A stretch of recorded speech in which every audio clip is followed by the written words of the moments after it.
পটুয়াখালী ২৫০ শয্যা বিশিষ্ট জেনারেল হাসপাতাল কম্পাউন্ডের সিসিইউ ভবনে পটুয়াখালী মেডিকেল কলেজের যাত্রা শুরু হয় ২০১৪ সালে।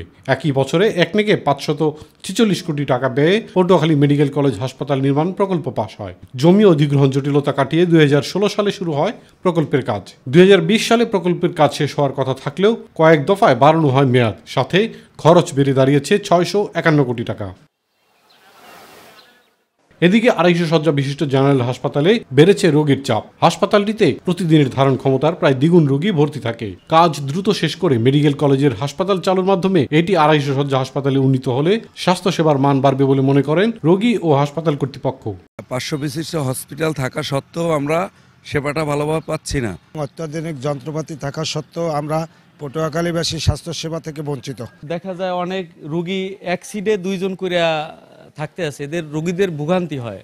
আমাদের ৫০০ শয্যা চালু হলে অনেক সুবিধা হয়, রোগীও সিঙ্গেল বেডে প্রত্যেকে থাকতে পারে, সেবা নিতে সুবিধা হয়, আমাদেরও সেবা দিতে অনেক সুবিধা হয়। ২০২৪-এর জুনে এটা আমাদেরকে হাতে হস্তান্তর হওয়ার কথা, কিন্তু এর মধ্যেও আমাদের নির্মাণকারী প্রতিষ্ঠান এটা সম্পন্ন করতে পারেন নাই, যার ফলশ্রুতিতে আমরা এখন আশা করছি যে ২০২৫-এর জুনে এটা হয়তো পূর্ণাঙ্গভাবে আমাদের কাছে হস্তান্তর হবে। হাসপাতালটির ৮৫% কাজ শেষ হয়েছে। বর্তমানে যন্ত্রপাতি স্থাপনের কাজ চলছে। জনবল নিয়োগ হলে আগামী জুনের মধ্যে হাসপাতালটি চালু হতে পারে আশ্বাস দিয়েছে সংশ্লিষ্টরা। বিল্ডিংটাও আপনারা দেখবেন ছাদ ঢালাই পর্যায়ে আছে এবং খুব দ্রুত আমরা বিল্ডিংটা করে আমরা বিদ্যুৎ সংযোগ নিয়ে নেব। এটা আমাদের মেয়াদ আছে জুন ২৫ পর্যন্ত।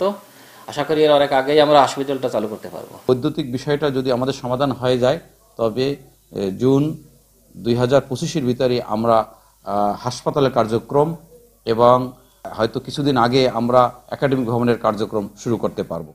সর্বাধুনিক যন্ত্রপাতি সহ এই হাসপাতালটি চালু হলে জেলায় চিকিৎসা সেবা আরও এক ধাপ এগিয়ে যাবে বলে মনে করেন স্থানীয়রা। ইলিয়াস কমল, মাই টিভি।